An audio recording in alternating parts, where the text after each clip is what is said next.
Bismillahirrahmanirrahim. Assalamualaikum warahmatullahi wabarakatuh.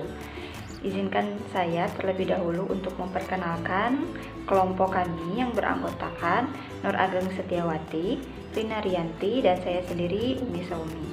Tak lupa juga kami ingin mengucapkan banyak terima kasih kepada dosen kami yang terhormat, Ibu Wala Erpurini, yang telah memberikan kesempatan kepada kami untuk mempresentasikan materi mengenai manajemen persediaan bahan pada perusahaan CV Edi Production.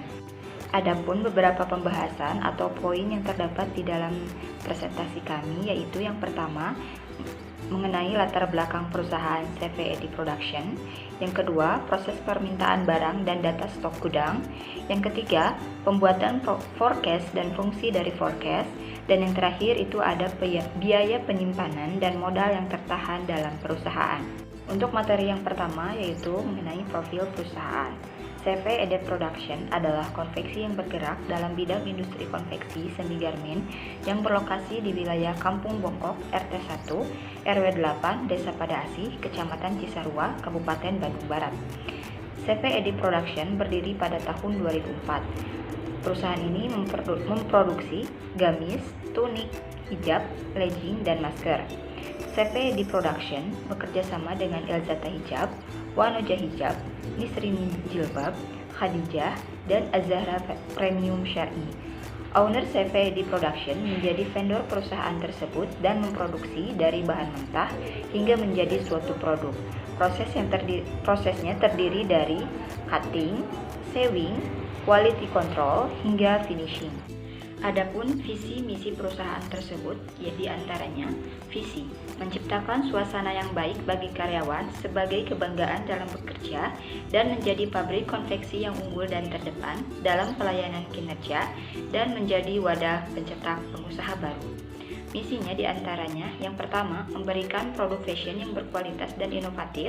Kedua, memberikan layanan terbaik dan solusi bernilai positif kepada konsumen. Tiga, menciptakan suasana kerja yang nyaman bagi karyawan. Empat, menjadikan produk pakaian dipakai oleh semua kalangan. Dan yang terakhir, menciptakan tata kelola produksi konveksi dan garmen yang efektif dan efisien.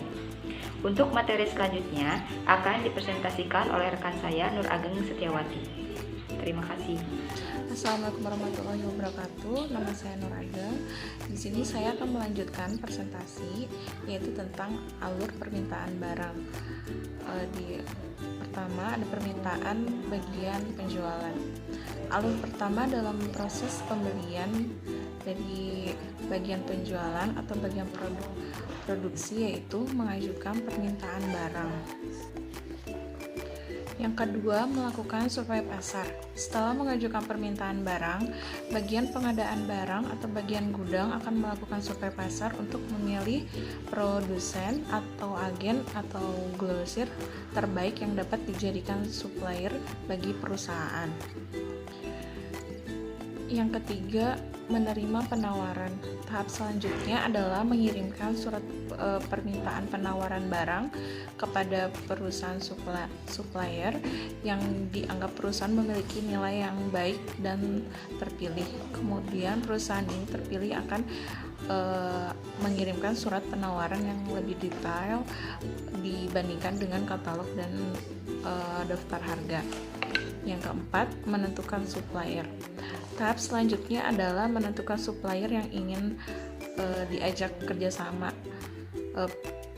Pilihlah supplier yang paling memberikan keuntungan terbaik dengan mempertimbangkan harga, kualitas, dan pelayanan purna jual.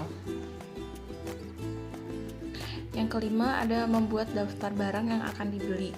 Setelah Anda menemukan supplier, hal selanjutnya yang harus dilakukan adalah membuat daftar barang yang akan dibeli. Dengan menuliskan daftar barang yang dibeli, perusahaan jadi lebih mudah mengetahui apa saja yang dibutuhkan perusahaan sehingga mereka bisa memperkirakan budget yang diperlukan.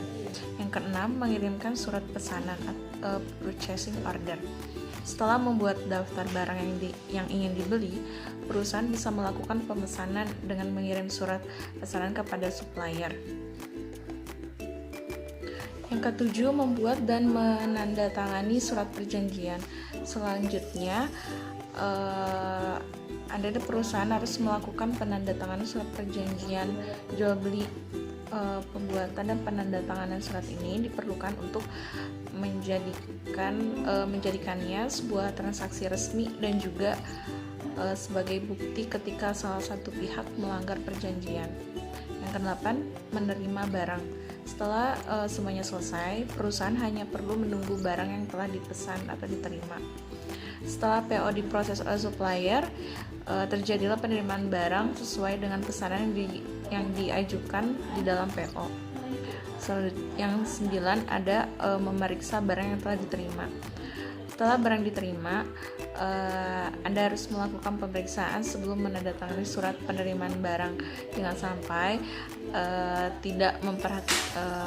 Anda tidak memperhatikan kecacatan atas produk yang Anda terima. Yang ke-10 ada retur.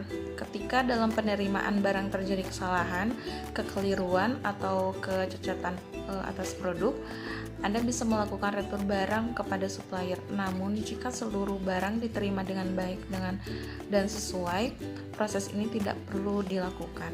Yang ke-11, membayar transaksi sesuai prosedur pengeluaran kas. Setelah memastikan seluruh barang yang diterima sesuai dengan pesanan, maka perusahaan bisa membayar barang tersebut. Umumnya, perusahaan membayar transaksi tersebut sesuai prosedur pengeluaran kas yang berlaku dalam perusahaan. Hal ini bertujuan untuk mempermudah proses pembukuan keuangan di perusahaan. Selanjutnya, ini ada contoh data stok barang. Di sini contohnya di nomor 1 tuh ada Bergo Elzata Art Zaria Casual, saldo akhir 1175, barang reguler kategori Bergo. Kemudian ada contoh gamis juga. Di sini gamis Hadijah Art Rumaisya size M, stok akhirnya ada 225, barang reguler kategori baju. Selanjutnya ada pembuatan forecast. Di sini contohnya di nomor 1, nama barangnya Bergo Elzata Art Zaria Casual dengan harga 45.000, saldo akhirnya 1175. Kemudian kuantiti jual pertama ada 1075, kuantiti jual kedua ada 900. Nah, kalau di rata-rata itu ada 1525 dan Q forecast-nya 350. Kemudian ada contoh nomor 6 itu dengan nama barang Bergo Nisrina Art Gadis Ina dengan harga 29.600, saldo akhir 960, kuantiti jual pertama 500, kuantiti jual kedua 800 dan rata-rata jualnya 900 dan Q forecast-nya 0. Kenapa 0? Soalnya untuk membuat Q forecast rata-rata jual tidak saldo akhir tidak boleh lebih dari rata-rata jual. Kenapa? Karena agar stok di gudang itu tidak membludak. Oke, selanjutnya ada tujuan dan fungsi forecast. Tujuan forecasting menurut Heiser dan Render tahun 2009, perkiraan atau forecasting memiliki tujuan sebagai berikut. A. Mengkaji kebijakan perusahaan yang berlaku saat ini dan di masa lalu, serta melihat sejauh mana pengaruh di masa datang. B. Perkiraan diperlukan karena adanya time lag atau delay antara saat suatu kebijakan perusahaan ditetapkan dengan saat implementasi. C. Perkiraan merupakan dasar penyusunan bisnis pada suatu perusahaan sehingga dapat meningkatkan efektivitas suatu perusahaan bisnis. Sekian presentasi dari saya. Selanjutnya akan dilanjutkan oleh rekan saya. Terima kasih. di sini saya akan melanjutkan materi mengenai fungsi peramalan atau forecasting. Fungsi dari peramalan akan diketahui ketika pengambilan keputusan. Keputusan yang baik adalah keputusan yang berdasarkan atas pertimbangan apa yang terjadi di waktu keputusan tersebut dijalankan. Jika kurang tepat ramalan yang sudah disusun, maka masalah peramalan juga merupakan masalah yang sering dihadapi. Selanjutnya adalah biaya penyimpanan. Biaya penyimpanan merupakan biaya-biaya yang harus dikeluarkan perusahaan berkaitan dengan penyimpanan persediaan dalam waktu tertentu. Adapun yang termasuk biaya penyimpanan antara lain sebagai berikut. Biaya fasilitas meliputi biaya telepon, biaya listrik, biaya penerangan ruangan, dan lain-lain. Yang kedua ada biaya asuransi, meliputi biaya asuransi perusahaan, biaya asuransi pekerja, dan lain-lain.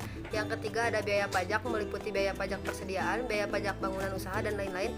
Dan yang terakhir ada biaya keamanan, meliputi biaya pemasangan CCTV dan biaya tenaga kerja keamanan, dan lain-lain. Selanjutnya ada biaya modal yang tertahan dalam persediaan.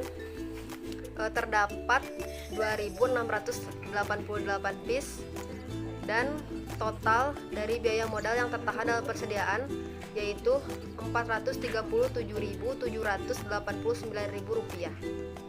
Baik, sekian presentasi dari kami. Bila ada yang mau bertanya, dipersilahkan. Mohon maaf bila ada kesalahan.